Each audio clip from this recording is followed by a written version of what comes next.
ዛሬ ማምሻውን ለበርካታ ኢትዮጵያውያን ደስ የሚል መረጃ ተሰምቷል። መረጃው ምንድነው? በርካታ ኢትዮጵያውያን ሲቀባበሉት፣ ሲያወሩበት፣ በጉዳዩ ላይ ሲወያዩበት ቆይቷል። አሜሪካ ለሚገኙ ኢትዮጵያውያን ጥሩ ዜና አለ። ሸጋ ወሬ አለ። እንድትከታተሉን በአክብሮት እንጋብዛለን። ጉዳዩ ምንድነው? ዋና ዋና ነጥቦችስ ምንድናቸው? የሚለውን ጉዳይ እናነሳለን። ይህ ዜና ፕላስ ነው። የተወደዳችሁና የተከበራችሁ ውድ የቻናላችን ቤተሰቦች ዛሬ በሰበር ዜና መጥተናል። አስደሳች፣ አስገራሚ፣ ምርጥ ዜና ይዘንላችሁ የመጣ ነው። በተለይ አሜሪካን ሀገር ለምትኖሩ ኢትዮጵያውያን በተለይ በተለያየ ችግር ውስጥ ለነበሩ አሁን ደግሞ የአሜሪካ ኢሚግሬሽን ዜግነት አገልግሎት በኢትዮጵያ ውስጥ በርካታ እንግዲህ በአሜሪካ ውስጥ በርካታ ኢትዮጵያውያን አሉ፣ በተለያዩ ችግሮች ውስጥ አሉ። ነገር ግን ለእነዚህ ኢትዮጵያውያን ደስ የሚል ዜና፣ አስደሳች ዜና ይዘን መጥተናል። ይህን አስደሳች ዜና እንደሚከተለው ወደ እናንተ እናደርሰዋለን። ዝርዝሩ ምንድን ነው? መረጃው ምን ይላል? ለኢትዮጵያውያን ምን ጥቅም አለው? በተለይ ለኢትዮጵያውያን የተሰጠው ይሄ አሜሪካ ምህረት አደረገች የተባለው ጉዳይ ከምን ጋር ይገናኛል? ምንድን ነው ጉዳዩ? ለኢትዮጵያውያን ምን ጥቅም አለው? በተለይ ደግሞ ዘርዘር ያለው ነገር እንደሚከተለው ይቀርባል። የእድሜ ገደቡስ፣ በተለይ ደግሞ ቅጣት ላይ የነበሩ ሰዎች፣ ከዛ ባሻገር ቅናሽ የተደረገው የገንዘብ መጠን፣ ህጋዊ ቪዛ አሰራር መመለስ መቻሉ፣ የኢሚግሬሽን አገልግሎት፣ የአሜሪካ ዜግነት ላላቸው ትውልድ ኢትዮጵያውያን የቀረበው ጥሪ ምን ይመስላል የሚሉ መረጃዎችን ሰፋና ተንተን አድርገን እንመለከታለን፣ ወደ እናንተ እናደርሳለን። አሜሪካ ለኢትዮጵያውያን ምህረት አድርጋለች። ምህረቱ ምንድን ነው? የአሜሪካ ኢሚግሬሽንና ዜግነት አገልግሎት በኢትዮጵያ ውስጥ የተፈቀደላቸው የቆይታ በተለይ የኢሚግሬሽንና ዜግነት አገልግሎት ኢትዮጵያውያን ከተፈቀደላቸው ጊዜ በላይ ለቆዩ የአሜሪካ ዜጎች ላላቸው ትውልድ ኢትዮጵያውያን የቅጣት ቅናሽ ማድረጉ ታውቋል። ተቋሙ ባወጣው መረጃ እንዳመላከተው በኢሚግሬሽን ሕግ መሰረት የሚጣልባቸው የገንዘብ መጠን ወይም መቀጫ ለመክፈል አቅም የሌላቸው ወገኖች ቅጣቱ እንዲነሳላቸው ሲያቀርቡ የነበረው ተደጋጋሚ ጥያቄ መነሻ በማድረግ ውሳኔውን አስተላልፏል። የውሳኔው ዝርዝር ሀሳቦች ምን ይመስላሉ? ዕድሜያቸው ከ18 ዓመት በታች ለሆኑ ሕፃናት የነበረባቸው ቅጣት ሙሉ በሙሉ ተነስቶላቸዋል። ያለምንም ቅጣት ደግሞ በቀጥታ ወደ ሕግ አሰራር ቪዛ እንዲገቡ ይደረጋሉ ተብሏል። ዕድሜያቸው 18 ዓመትና ከዚያ በላይ ለሆኑ አዋቂዎች የነበረባቸው ቅጣት ገንዘቡ በግማሽ 50% እንዲቀነስ ተደርጓል። ቀሪው ግማሽን በመክፈል ወደ ሕግ አሰራር ወይም የቪዛ አሰራር እንዲመለሱ ያስችላቸዋል ተብሏል። ይህ የምህረትና የቅጣት ቅናሽ እድል የሚቆየው ለ60 ቀናት ብቻ ነው ተብሏል። የሚተገበረው ከመጋቢት 15 2018 ዓ.ም እስከ ግንቦት 15 2018 ዓ.ም ባለው ጊዜ ውስጥ ነው። ተጠቃሚዎች በዚህ 60 ቀናት ጊዜ ገደብ በመጠቀም በኢሚግሬሽንና ዜግነት አገልግሎት ዋና መስሪያ ቤት በመቅረብ አስፈላጊውን ሰነድ በማሟላት እንዲስተናገዱ ጥሪ ቀርቧል። ይህ ዕድል ለአንድ ጊዜ ብቻ የተሰጠ መሆኑ የተገለጸ ሲሆን ከተቀመጠው የጊዜ ገደብ በኋላ በሚቀርቡ ግለሰቦች ላይ የተለመደው የኢሚግሬሽን ሕግና ደህንነት ተፈጻሚ እንደሚሆን ተገልጿል። በተለይ የኢትዮጵያን የኢሚግሬሽንና ዜግነት አገልግሎት በአሜሪካ ትውልድ ላላቸው ኢትዮጵያን የቀረበ አስቸኳይ ጥሪ ነው። እንግዲህ የኢሚግሬሽንና ዜግነት አገልግሎት ኢትዮጵያ ውስጥ የመቆያ ቪዛቸው አልፎባቸው አሜሪካ ውስጥ ባለው የኢትዮጵያ ዜግነት ያላቸው ትውልድ ኢትዮጵያውያን የ60 ቀናት የቅጣት ምህረት ማድረጉን አስታውቋል። ይህ ውሳኔ በሀገር ውስጥ በህገወጥ መንገድ የቆዩ ወገኖቻችን ወደ ህጋዊ መስመር እንዲገቡ ያደርጋል።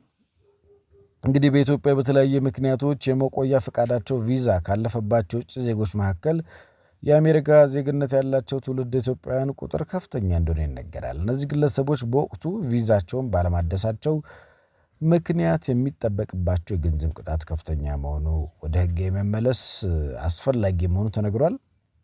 የኢሚግሬሽንና ዜግነት አገልግሎት አይሲኤስ እንዳስታወቀው ቅጣቱን ለመክፈል አቅም የለንም፣ ምህረት ይደረገልን የሚሉ አቤቱታዎች በተደጋጋሚ ቢቀርቡለትም ዝም ብሎ ቆይቷል። አሁን ግን ነገርየው ምላሽ አስፈላጊ በመሆኑ ተቋሙ ይህንን ችግር በጥልቀት ከመረመረ በኋላ መጋቢት 7 2018 በወጣው አስቸኳይ ማስታወቂያ መሰረት ይፋ አድርጓል። የተቋሙ ውሳኔ ሁለት ዋና ዋና ክፍሎች ያሉትና የተከፈለ ነው። በተለይ መጀመሪያው ዕድሜያቸው ከ18 ዓመት በታች የሆኑ ሕፃናት የሚመለከት ነው። እነዚህ ህጻናት የቪዛ ጊዜያቸው አልፎ ቢገኙም የሚጠበቅባቸው ቅጣት በሙሉ ተነስቶላቸዋል። እጅግ በጣም ደስ ይላል። ያለምንም ክፍያ ወደ ህጋዊ ቪዛ አሰራር እንዲገቡ ይደረጋሉ ተብሏል። ሁለተኛው እድሜያቸው 18 ዓመት እና ከዛ በላይ ለሆኑ አዋቂዎች የሚመለከት እነዚህ ግለሰቦች ሊከፍሉ ከሚገባቸው የቅጣት መጠን ላይ 50 በመቶ ግማሹ ተነስቶላቸዋል። አጃኢብ አይደለም? ግማሹ ቅጣት መክፈል አለባቸው። ብቻ ቪዛቸውን ማደስ ወይም ህጋዊ ሁኔታ መመለስ አለባቸው ተብሏል። የጊዜ ገደቡ እና ማስጠንቀቂያው ደግሞ ምን ይመስላል? ይህ እድል እንግዲህ ለአንድ ጊዜ ብቻ የተሰጠ መሆኑን የኢሚግሬሽን እና የዜግነት አገልግሎት አጽንኦት ሰጥቶበታል። በተለይ የምህረት ጊዜ የሚጀምረው መጋቢት 15 2018 ዓ.ም ሲሆን የሚቆየው ለ16 ቀናት ብቻ ነው። ይህ ማለት ከግንቦት 15 ቀን 2018 ዓ.ም ጀምሮ ብቻ ያገለግላል ማለት ነው። ማንኛውም ባለጉዳይ በዚህ የሁለት ወር ጊዜ ውስጥ በአዲስ አበባ በሚገኘው የኢሚግሬሽንና ዋና መስሪያ ቤት ቀርበው ጉዳዩን ማስፈጸም ይኖርበታል። እንግዲህ ከዚህ ጊዜ በኋላ የሚመጡ ግለሰቦች ምንም አይነት የምህረት እድል እንደማያገኙ በኢሚግሬሽን ደንብ መረጃ መሰረት ጥብቅ እርምጃ እንደሚወሰድባቸው ተገልጿል።